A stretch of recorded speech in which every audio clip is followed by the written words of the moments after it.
predicament of our lives, that we don't take every opportunity to help because our focus is in the wrong direction. There's a new field in brain science, social neuroscience, that studies the circuitry in two people's brains that activates while they interact. And the new thinking about compassion from social neuroscience is that our default wiring is to help. That is to say, if we attend to the other person, we automatically empathize, we automatically feel with them. They're these newly identified neurons, mirror neurons, that act like a neural Wi-Fi, activating in our brain exactly the areas activated in theirs. We feel with automatically.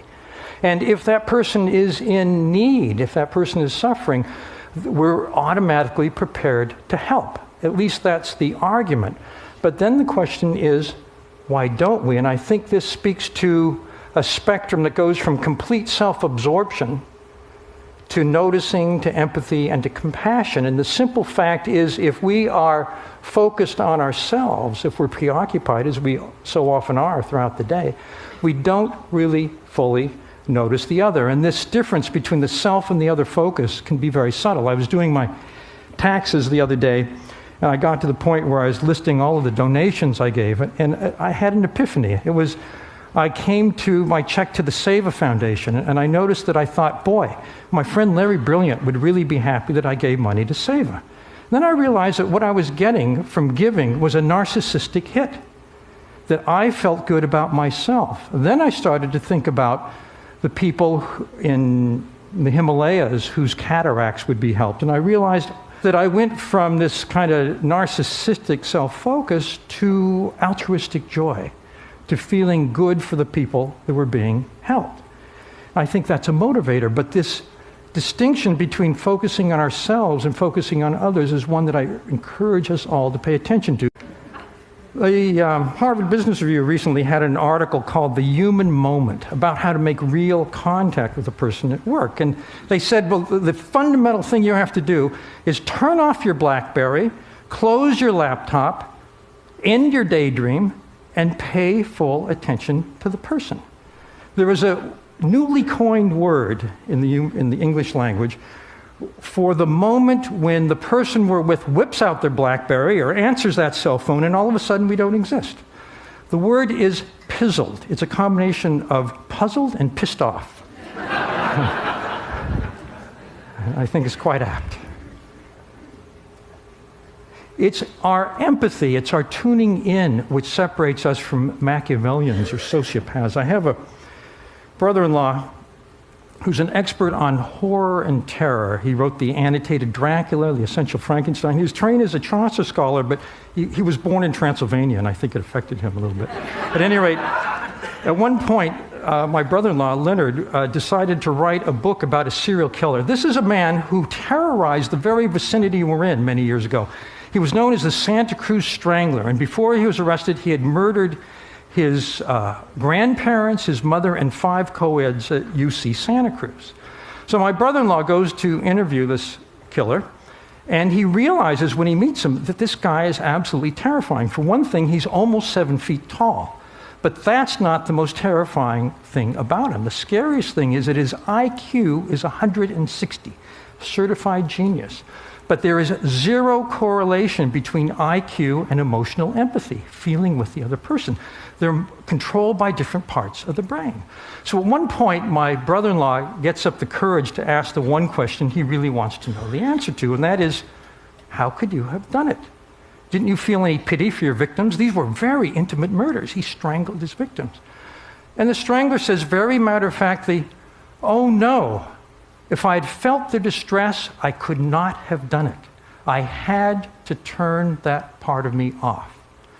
I had to turn that part of me off. And I think that that is very troubling. And in a sense, I've been reflecting on turning that part of us off. When we focus on ourselves in any activity, we do turn that part of ourselves off if there's another person. Think about going shopping. Think about the possibilities of a compassionate consumerism.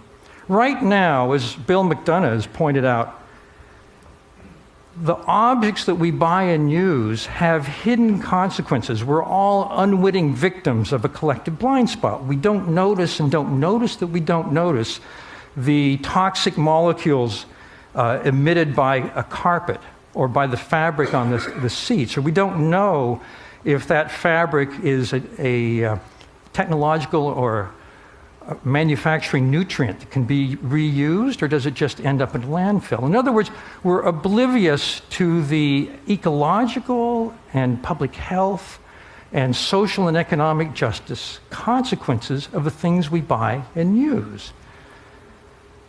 In a sense, the room itself is the elephant in the room, but we don't see it. And we've become victims of a system that points us elsewhere. Consider this. There's a wonderful book called Stuff, the Everyday Life of the Hidden Life of Everyday Objects. And it talks about the backstory of something like a T-shirt. And it talks about where the cotton was grown and the fertilizers that were used and the consequences of the soil of that fertilizer.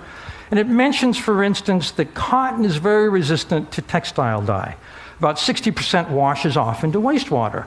And it's well known by epidemiologists that kids who live near textile works tend to have high rates of leukemia. There's a company, Bennett & Company, that supplies Polo.com, Victoria's Secret. They, because of their CEO, who's aware of this, in China formed a joint venture with their dye works to make sure that the wastewater would be properly taken care of before it returned to the groundwater. Right now, we don't have the option to choose the virtuous T-shirt over the non-virtuous one. So what would it take to do that?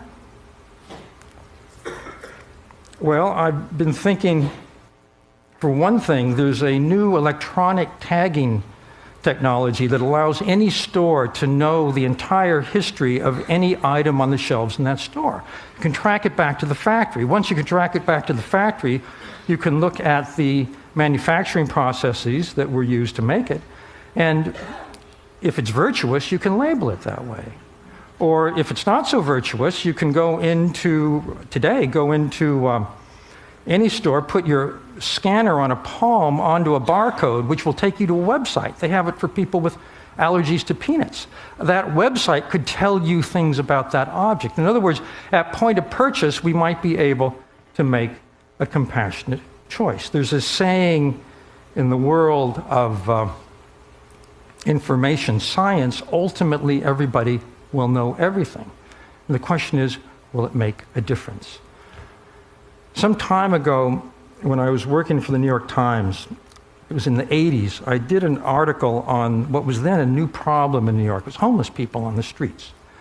And I spent a couple of weeks going around with a social work agency that ministered to the homeless. And I realized, seeing the homeless through their eyes, that almost all of them were psychiatric patients that had nowhere to go. They had a diagnosis. It made me what it did was to shake me out of the urban trance where when we're passing someone who's homeless in the periphery of our vision, it stays on the periphery. We don't notice, and therefore we don't act. One day, soon after that, it was a Friday, at the end of the day, I was going down to the subway. It was rush hour, and thousands of people were streaming down the stairs. And all of a sudden, as I was going down the stairs, I noticed that there was a man slumped to the side, shirtless, not moving, and people were just stepping over him, hundreds and hundreds of people. And because my urban trance had been somehow weakened, I found myself stopping to find out what was wrong. The moment I stopped, half a dozen other people immediately ringed the same guy. And we found out that he was Hispanic, he didn't speak any English, he had no money, he'd been wandering the streets for days, starving, and he'd fainted from hunger. Immediately, someone went to get orange juice, someone brought a hot dog, someone brought a Subway cop. This guy was back on his feet immediately. But all it took was that simple act of noticing. And so I'm optimistic.